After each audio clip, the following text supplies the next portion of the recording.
আসসালামু আলাইকুম। আমি হুমায়ুন কবির, 69 ভরতপুর বিধানসভার বিধায়ক। গতকাল 6 ডিসেম্বর বেলডাঙ্গার ছেতিনিয়া NH-34 সংলগ্ন জায়গায়, যেটা বাবরি মসজিদের ভিত্তি স্থাপন হয়েছে, সেখানে 4 লক্ষ মানুষের উপস্থিতিতে, এছাড়াও কৃষ্ণনগর থেকে বহরমপুর, জলঙ্গি থেকে বহরমপুর, কাঁদি থেকে বহরমপুর, বীরভূম থেকে, সাঁইথিয়া থেকে কাঁদি, বিভিন্ন রুটে আরও 2 থেকে 2.5 লক্ষ মানুষ রাস্তায় আটকে ছিল। তাদের এতটাই আবেগ ছিল যে তারা সবাই ওই ভিত্তি স্থাপন জায়গায় পৌঁছাবার চেষ্টা করেছিল।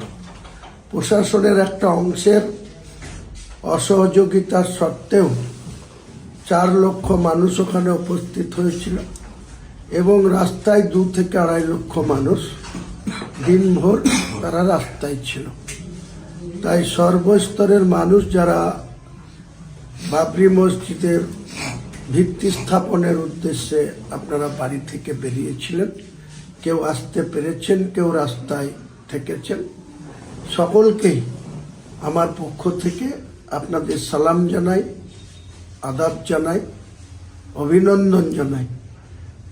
সুস্থভাবে এই বাবরি মসজিদের ভিত্তি স্থাপনটা আমি করতে পেরেছি আপনাদের সকলের সহযোগিতায়।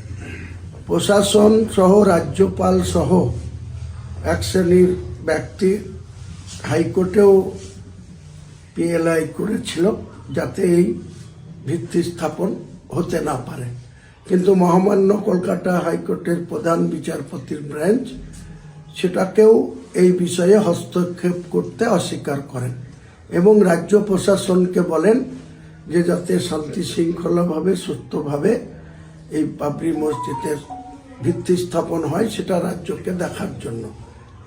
উপরে রাজ্য পুলিশ প্রশাসন আমাকে সহযোগিতা করেছে, কিন্তু ভেতর থেকে অনেক অসহযোগিতা করেছে। অনেক মানুষকে রাস্তার রং রাস্তায় পাঠিয়ে দিয়েছে, বিভিন্ন রাস্তায় কনভার্ট করে দিয়েছে। ট্রাফিক ডিউটি ছিল, তার সত্ত্বেও খুব শান্তিতে, সুস্থভাবে 4 লক্ষ মানুষের উপস্থিতিতে যেটা বাবরি মসজিদের ভিত্তি স্থাপন হয়েছে।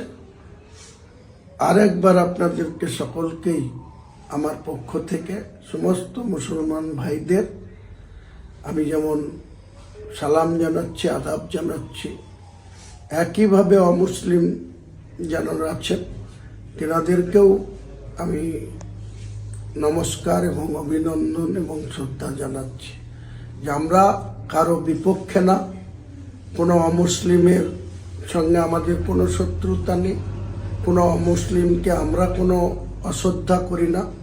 আমার ধর্মের প্রতি আমি আস্থাশীল, আপনাদের ধর্মের প্রতি শ্রদ্ধাশীল। তাই সকলে মিলে আমরা একসঙ্গে সম্প্রীতি রেখে বসবাস করি। আপনারা মন্দির করবেন, আমি মসজিদ করব, এটাই ভারতবর্ষের সংবিধান।